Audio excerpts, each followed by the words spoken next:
Welcome to Connect Vegas, a podcast that interviews the leaders and creators who build our community. The people who make Las Vegas into the best place to live, work, and visit. And now, here is our host, Ben. Hi, and welcome to the Connect Vegas podcast. I'm Ben, and I'm here to introduce a conversation with my friend Pete Radd. Many of you know Pete. It's a treat to hear him talk about what he does in such detail.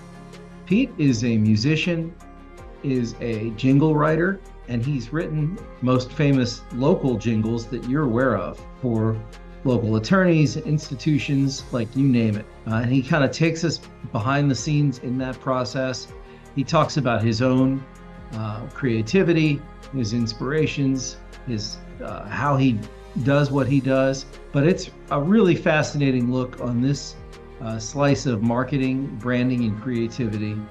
And I'm extremely excited to share this conversation with you. Thank you. Welcome to this episode of Connect Vegas podcast. I'm here with Pete Radd. Pete, please introduce yourself and tell us what you do. Hi, everybody. I'm Pete Radd. I'm in Las Vegas. I'm a musician. I play the piano at the Bellagio in the lobby, and that cool piano there. And I have a studio in my home, and I produce jingles for radio and television. And I also DJ weddings once in a while. And as of this year, I now am recording albums of relaxing piano music. I have 4 albums out on every music platform: Spotify, Pandora, YouTube Music, Apple. So if you want to catch some relaxing piano music, it's there for you. All right. And I second that. I have listened to your music on Spotify. I think I slept to you a little bit. Oh, wow. Thank you. I don't know if this is something that you could, when you talk about your jingle work, is there a typical customer that you have, or is it just all over? A little bit. For the most part, I do have material playing in all 50 states. And for the most part, they are mid-sized markets, not the largest cities in any state, but all of our states are full of what we might call mid-sized markets. And the typical customer these days is someone who's using radio and TV in their market. And the top category of purchasers these days are all the home trades and services. Lots and lots of HVAC, lots of plumbers, lots of remodeling, carpeting. I just today started a new job for a roofer in Iowa. So those are the big categories, along with attorneys, personal injury attorneys. Followed a close third by car dealerships. There was a time when car dealerships were the number one purchasers of media, and they still might be purchasers of media, but they're not necessarily doing a whole lot of jingles with me as much as they used to. But I'm full with air conditioning, plumbing, and those companies are growing. That industry's growing. I'll do an HVAC company one year, and I'll get a call back from them the next year, and I almost know they'll say we bought a plumber, or we've merged with an electrician, and we're going to redo the jingle. So that's keeping me very busy these days. You know, in a moment when there's all this emerging technology and this explosion of, new things, you're talking about a craft that has been, it's decades, if not more old. How do you describe the value, the enduring value of having a jingle for your business? Well, today, jingles can serve different purposes. So most people think of, well, it's just catchy. And a company just wants something catchy. Today, we're a little bit more strategic about what it is that someone wants to catch. There are lots and lots of phone number jingles out there. So if you're a business that depends on people calling you to schedule an appointment of some kind, you want their phone number front and center. This particular roofing company that I met with today on Zoom wants people to go to their website. They have a beautiful website. They've decided that most people go to the website first when they're shopping for a roofer. So the jingle is based around the actual, name of the company, the .com. And when you engage with a company, is it based on time and hours, or is it something that you just say, well, this I can do it for this much, or Yeah. Yeah, I have flat fees. I have 3 packages, and they're listed on my website. And when someone buys a jingle from me, they're paying a flat fee. They pay half down, and I keep working until they're happy. There's no extra charges. And when it's done, in every case, the jingle is a collaboration between myself and the team on the other side. Everybody contributes, and it's a collaboration. When it's done, I hand it off to them, and they own it. Okay. Have your jingles, I assume they've appeared in many different ways, venues. Are there any that come to mind that are notable? All media. Well, I started to get some jobs for apps. So there was a company a while back called Vadavia. It was an app for the iPhone, and you download this app and then you use it when you're traveling to take pictures, and then you share your pictures with your friends. I don't completely understand how it works, but they wanted a jingle to open up when the app came on. So there are things like that. There are still phone hold messages. People want to have a jingle and commercial and something unique playing on their phone other than just boring music and please continue to hold. So we still do a lot of work like that. And when you get a client, how do you come to the project? What is like an approach that you bring? Yeah, the first thing I do is look at all of their collateral that they have. So when I have a first phone call with someone, I've already looked at their website. I've looked at their social channels. I've reviewed every video that I can find that they have, and I've read any press that they have. And then I come to them armed with that knowledge, and typically my job is to say, where does the jingle fit in this puzzle as a contributing element? Or I can say to a client, I'm familiar with what you're doing. What is it that you want to do? Where do you want to take it next? Like, where's your website headed? A lot of people say, yeah, my website needs a little work.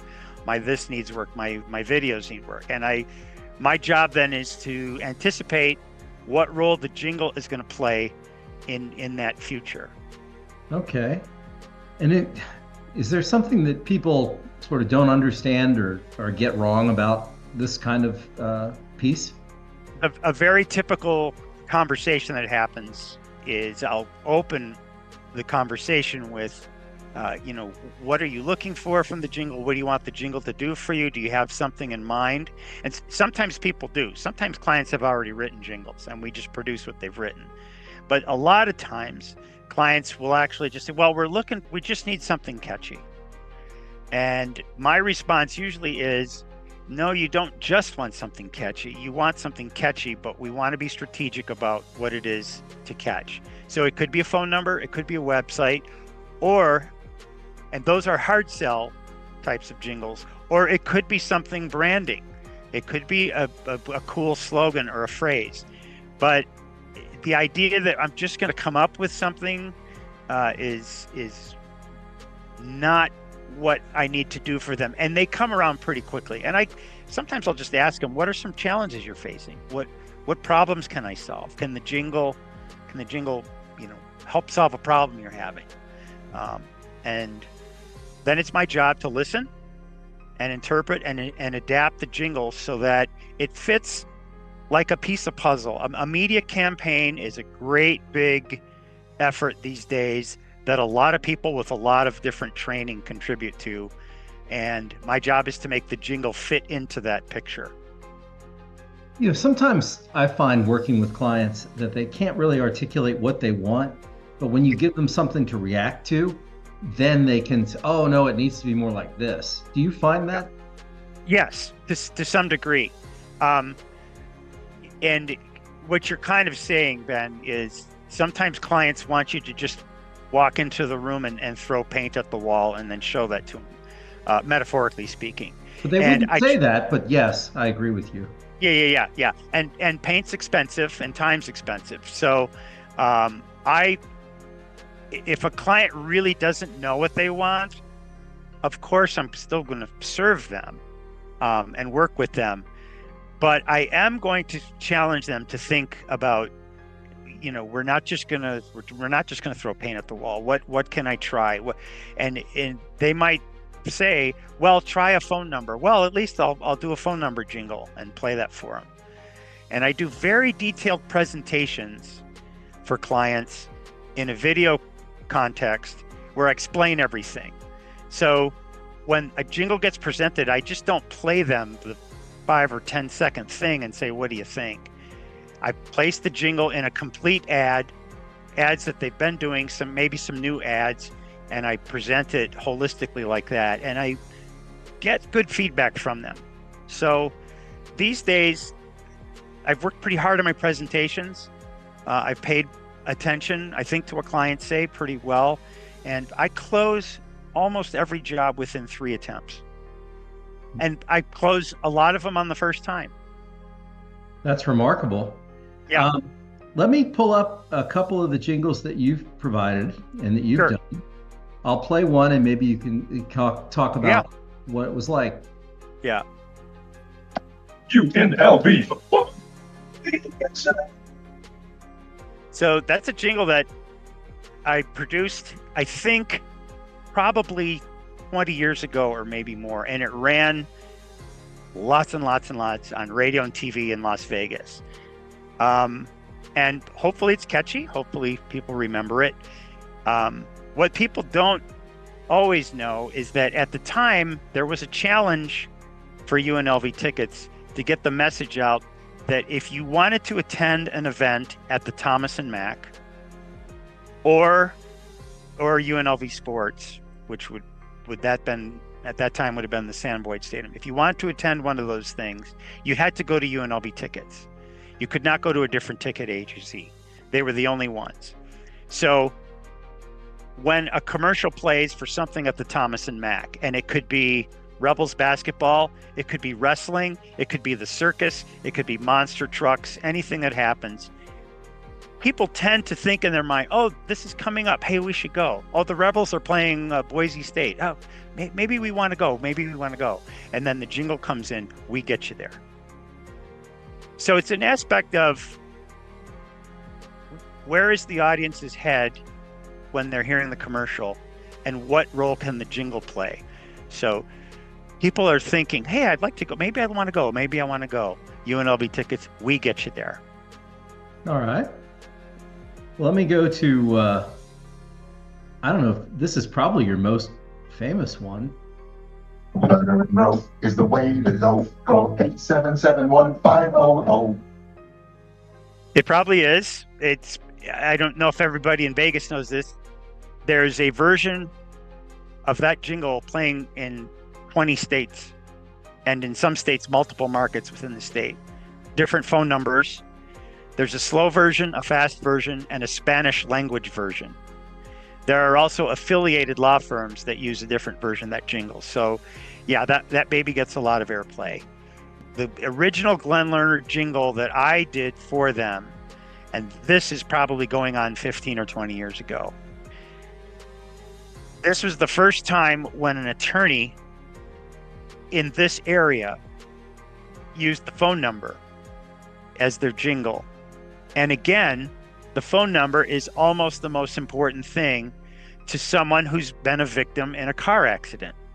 Now, if you were going to retain an attorney for a family law, or if there's a criminal matter or something, you're going to ask around and you're going to check. When you're in a car accident, your life's been turned upside down. And you're not always going to necessarily make a purchasing decision like you would rationally make other purchasing decisions and be a little bit more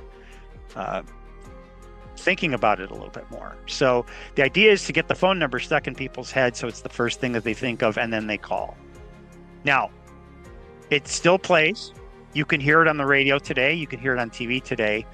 Of course, personal injury law has exploded into something a lot bigger, but that jingle still works, and it still works for that firm.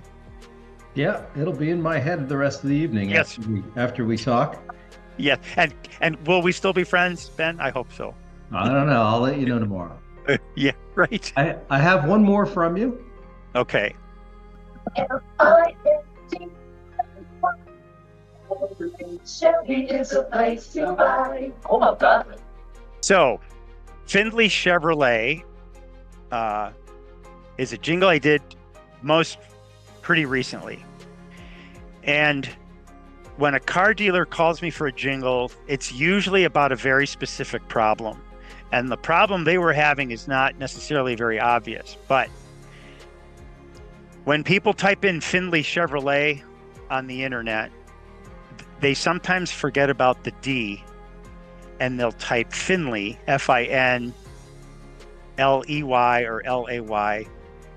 And people on the internet have figured out that they could redirect that traffic elsewhere and steal it away from Findlay Chevrolet. So is there a term for that, Ben? You work in internet marketing. I don't know what you call that. My but marketing term is good job. No. Oh, thank you. So when people misdirect traffic, so I'm sorry, that's wrong, and we shouldn't do that. That's right. It's stealing. But so that jingle is all about the letter D in Findlay. So we spelled it out, Findlay, Findlay. And if you listen to them sing it, we don't have to play it again, but the singers emphasize Findlay. Chevy is the place to buy.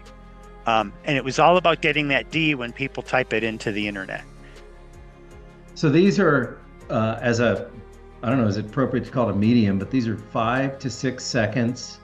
Yes. You have room for the name and maybe 3, 4, 5 words. General. Yes. And then you compose this, come up with, what's going to be said, and then do you produce it after the concept is approved? How does that work? So I produce it and I present it to them in a commercial. And very often I will take pre-existing commercials that the client has run and I'll redo it with the jingle added to it. It's very much like a before and after.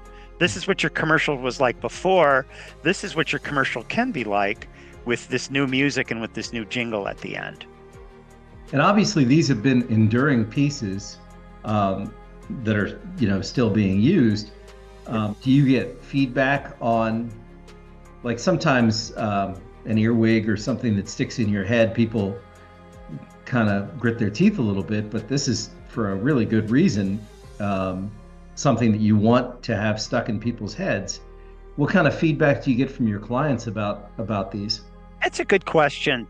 I get the feedback from clients that I really want and need, which is they say a lot of nice things about how I am to work with. The jingles themselves, by the time they're done, getting back to what I said about collaborating, everyone's collaborated on that jingle and we've all really written it. So even if I'm at a dinner party or on this fine podcast right now with you, I don't really say that I write jingles for a living. People say, how do you come up with this or how do you come up with that? The reality is the coming up with stuff is a team effort between myself and the client and their team. Almost all clients have a team. It could be their family. It could be just some, friends, close, trusted friends they have, or people in the company. So they're not going to necessarily tell me how great the jingle is because we all wrote it. We all wrote it together. Now, I think I do a good job producing. The clients play the jingles on the air, so they're happy with them. But what really helps is that they complement the way I present the jingles and they complement that I'm good to work with. And that means a lot to me. Well, that's wonderful. Yeah. Is there anything else about the jingle side of your work that we didn't touch on that you wanted to make sure we talked about? No, but I would re-emphasize if you're interested in jingles or if you want to think about some of the things that are stuck in your head, think about the 3 examples. And is it a good jingle if just because it's catchy? Not necessarily. A jingle usually needs to serve a role in a campaign. So if you're involved in marketing or advertising, sometimes take a closer look at the jingle and see if it was designed strategically and properly, and see what role it really plays in relation to all the other components of the entire campaign, all of it, visuals, video, placement, selection of media. Does the jingle work? Does the jingle serve? Does this jingle serve the campaign? If you want to really watch really good jingle usage, just watch the insurance companies, State Farm, Liberty, because people will say to me, "Are these good jingles?" I go, "They're good jingles, but they're great campaigns. Really good jingles, but the reason that they're stuck in people's heads is because really creative and strategic use of the jingles in the advertising." It strikes me as you were talking that often when we're talking about branding, people immediately go to visuals and Yep. what are the colors, what is the graphics, and you're really touching on something that's really important. So much of our attention is our audio experience of things. So someone's not really fully branded if they're just focused on visuals and they don't have that other component. Exactly. And it took me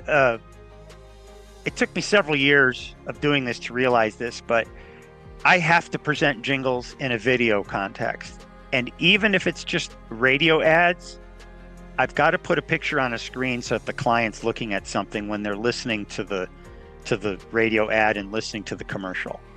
I need them to visualize, not only visually, but in their mind's ear, the jingle and how it's going to fit into what they're doing, and if it's appropriate. Yeah, that's an excellent point. Plus, there's something about when you're looking at something and listening, you're more full. Your whole attention is focused at that point. Yeah. All right. Well, I'm going to move on to some recommendations from you. Okay. First is there a book you recommend or that you've given most often as a gift? You're reaching for. There is I am, because I got a copy of it here. So the book is called Linchpin, and it's written by Seth Godin. Okay. And a linchpin, the word linchpin is a generic word for any seemingly small or insignificant part of a machine without which it will not operate. So, a distributor cap on a motor is maybe a $45 part, and it fits in the palm of your hand, and it's pretty easily removed. Take a distributor cap out of a $80,000 vehicle, and that car will not even start, and it won't go anywhere. So a linchpin is a vital part of a larger structure, and this book is about turning yourself into a linchpin in all your situations. You want to be a linchpin to your clients. You want to be a linchpin to a company that you're employed with. And you want to be a linchpin to your family and in your relationships and in organizations. How do you make yourself valuable to them? And so as much as possible, you're indispensable. We're all replaceable. Of course, we never want to forget that. But what's the cost of replacing me? And is it easier to just keep me around? And I want to make it. I want to create value, and I want people to keep me, and I want to be vital, and I want to work. This book shows you how to be a linchpin. It'll also point out that in many cases you are a linchpin and don't even realize it, but it teaches you how to be a better one. That's wonderful. He's a writer that expresses things beautifully and Yeah. makes ideas simple. And that's a very humble and very nice idea. How about some Las Vegas questions? How long Sure. have you been in town? And how is it different today than when you first arrived? Yeah, it is different. I got here in '87, and I was thinking a lot about this question. So when I got to Vegas, in terms of the entertainment on the Strip and all of that, Vegas was a little bit known for more mature entertainers in the mature end of their careers, and inexpensive meals and gambling. Those are the three things I think Vegas was mostly known for, and all of that has blown up into the new Vegas, which is gambling's part of it, but the convention thing, I've worked lots and lots and lots of music gigs at private events in the huge ballroom space behind all of the resorts for a good part of my career. So the convention business is big. The entertainment, when I got here, they were entertainers more at the mature end of their career. Now we've got the hottest entertainers, the most current entertainers that have the most current top-selling songs or shows or tours come to Vegas like they go to any other major city. We're a world-class city. We have some world-class problems. We have traffic and growth. But if you want to be in a city that's growing, you have to just go with some of that. The other thing I was just going to say about Vegas is it's easy to answer that question if you start with what's the same about Vegas from 1987 or before. And the one thing that's the same about it is the tourists demand what they want, and it's driven by that. All of the things that Vegas does for the tourists is driven by demand. And I think as a city, we've done a pretty good job of keeping up with it and changing and not being too dogmatic about who we are or what we are. I've changed and evolved with everything that I've had to do. And I'm lucky for it. That's wonderful. In town, do you have some favorite groups or organizations that help you connect with others in the city? So the ones I've been most involved with, I've served several years on the board of the American Marketing Association. They put on possibly the best luncheons in town. If you're involved in advertising or marketing or sales, if you go to their monthly luncheons, and if you go to every one, I think there's 10, they're monthly, they take a couple months off. But if you go to every one, you've got a pretty good shot at being connected with everyone in town by the end of 1 year. And in person, not just on LinkedIn or whatever. So there's them. The AdFed does good work. I'm on the advisory board there. I'm still on the advisory board of the American Marketing Association. And I have been involved in Toastmasters clubs, which is great for networking and also to sharpen skills. And also there's a group called BNI, which is Business Networking International. It is a worldwide organization, but they're basically breakfast and lunch referral groups where one business owner from a category gets involved. And I've been involved in BNI, and I felt contributed greatly to it and also received very much. Companion question, are there some nonprofits or community organizations that you want to give recognition to? I would say the chambers. I don't know if they're nonprofits exactly, but the Vegas Chamber and the Henderson Chamber do great work. And then there are some specialty chambers out there. Also the Latin Chamber, but the specialty ones that are a little bit specific. The Wedding Chamber is really doing some great work. I'm sure there are others, but somebody who wants to get ahead in Vegas needs to take a good look at the chambers, all of them, and pick one or two. That's great. That's a great tip. You're down on the Strip more than most of us locals. Yeah. Do you get to ever enjoy the Strip the way a tourist might? I enjoy the Strip when I have family coming to town, and I enjoy it with them or friends. I go to lots of hockey games, and I'm dressed in chains and jerseys and hats, and I go all out. So that's on the Strip. Don't go to concerts too much unless it's with somebody, and usually like family or friends. And do you have a favorite spot to view the city? The Stratosphere, without a doubt. There's a restaurant up there. There used to be a cocktail lounge, and I used to play in a band up there. So for I think 2, 3, 4 years, I was playing up there 4 or 5 nights a week. And it's spectacular. I would go there in a minute, just any time. And if I have family come to town, I make it a point to go up there if we're not going to take in the restaurant, at least go up to the upper level where the rides are and just take in the city. It's spectacular. That's a beautiful place. If the sun's setting, that's a great spot. Yeah. Yeah. All right. Our last question is, if you could share an idea with millions of people, what would that be? This is something that you and I struggle with because we're human, but we're also in marketing and we're in advertising.